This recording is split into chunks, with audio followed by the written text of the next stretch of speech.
Hi friends, welcome to Jeeva's சமையல். எல்லோரும் எப்படி இருக்கீங்க? ஃப்ரெண்ட்ஸ், இன்றைக்கி வீடியோவில் ஒரு புது சுவையில் 5 நிமிஷத்தில் எப்படி ஒரு டிஃபன் செய்யலான்னு பார்க்கலாம் வாங்க. உருளைக்கிழங்கு வச்சு தாங்க அந்த டிஃபன் ஐட்டம் செய்ய போகிறோம். அதுக்காக நான் இன்றைக்கி 1/2 கிலோ அளவுக்கு உருளைக்கிழங்கு எடுத்திருக்கேன். இதை வேக வைக்கக்கூடாது, பச்சையாக தோலை உரித்து சின்ன சின்ன பீஸாக கட் பண்ணி அரைக்க போகிறோங்க. நம்ம இப்போ கட் பண்ணிட்டு வந்துடலாம். பாருங்கள், உருளைக்கிழங்கு நல்லா கழுவிட்டு தோலை உரிச்சிட்டு சின்ன சின்ன பீஸாக கட் பண்ணி எடுத்துட்டேன். இப்போ இதை மிக்சியில் அரைச்சிட்டு வந்துடலாம். பாருங்கள், கொஞ்சமாக தண்ணி சேர்த்து நல்லா அரைச்சி எடுத்துகிட்டு வந்துட்டேன். இப்போ அரைச்ச உருளைக்கிழங்க ஒரு பாத்திரத்துக்கு மாற்றிக்கலாங்க. இப்போ அந்த அரைச்ச உருளைக்கிழங்கோட 1 கப் அளவுக்கு கோதுமை மாவு சேர்த்திக்கலாங்க. இப்போ இது கூடவே ஒரு பெரிய வெங்காயத்தை எடுத்து பொடியாக நறுக்கி வச்சுருக்கேங்க. இப்போ அதை சேர்த்துடலாம்.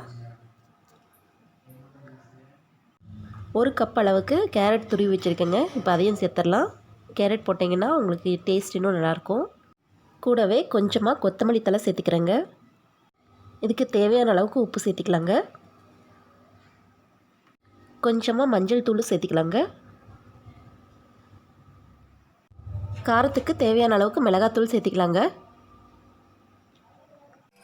இப்போ இது எல்லாத்தையும் நல்லா கலந்துக்கலாங்க.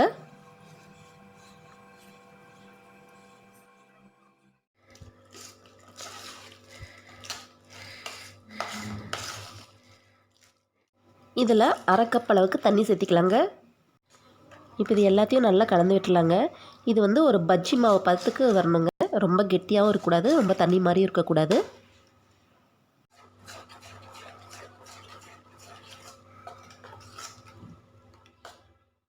பாருங்கள், இந்த அளவில் இருக்கணும்.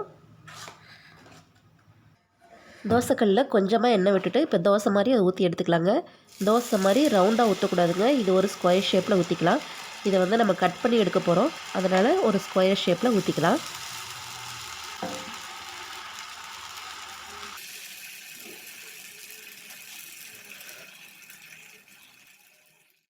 கொஞ்சமாக எண்ணெய் விட்டுக்கலாங்க. ஒரு பக்கம் நல்லா வந்துடுச்சுங்க. இன்னொரு பக்கமும் திருப்பி போட்டுக்கலாம். திருப்பி போட்டு அந்த பக்கமும் நல்லா வேக வச்சு எடுத்துக்கலாங்க.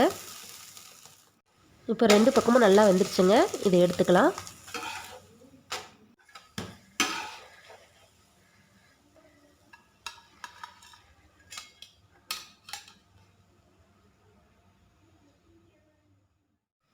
இப்போ இதை 2ஆக கட் பண்ணிக்கலாங்க.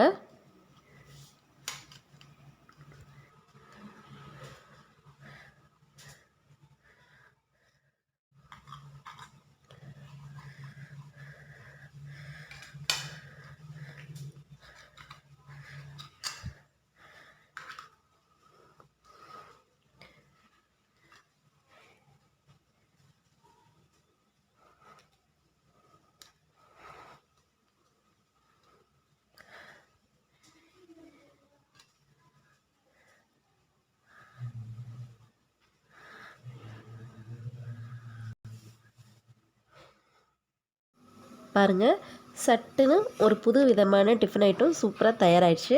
நீங்களும் இதை ட்ரை பண்ணி பாருங்கள். ட்ரை பண்ணி பார்த்துட்டு எப்படி இருந்ததுன்னு எனக்கு கமெண்ட் பாக்ஸில் போஸ்ட் பண்ணுங்கள். இந்த வீடியோ உங்களுக்கு பிடிச்சிருந்தால் லைக் பண்ணுங்கள், கமெண்ட் பண்ணுங்கள், மறக்காமல் சப்ஸ்கிரைப் பண்ணுங்கள். வேற ஒரு வீடியோவில் மீண்டும் சந்திக்கலாம்.